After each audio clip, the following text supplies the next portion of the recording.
The Voice really is, and the definition we talk about is a new kind of translation. It is a dynamic translation. The very nature of translations mean that if you just translate everything word for word, and it's actually, it's not possible because we don't have a corresponding word for every word. And so you can't put complete thoughts together. One of the unique things that we've done in The Voice as a dynamic translation is we emphasize through italics the words that are not direct correlations to a Greek or Hebrew word.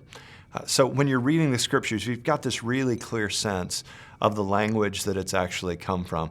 The tone that we share is not an incredibly formal tone, but it's also not a very casual tone. So we truly are looking for beauty and poetry. We're trying to capture in each book the unique literary quality of that book. So each one of the Gospels is different. The Psalms they're the hymn book of the church historically.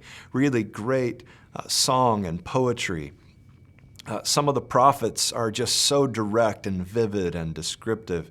And we want the uniqueness of each of those books to come through along the way.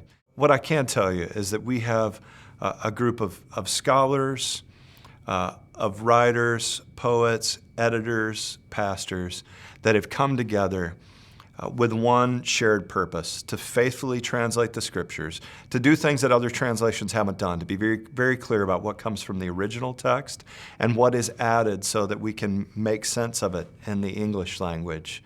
And as we do that, to add only in the margins historical facts or cultural assumptions that will help you enter more deeply into the story. Our hope is that The Voice would be read devotionally, and again, we hope that you read big chunks of it, that the church would be able to use it in public readings, because we believe that it's at its best when together a group of people are reading the scriptures. And we've taken great care about how the words sound to the ear, not just read to the eye.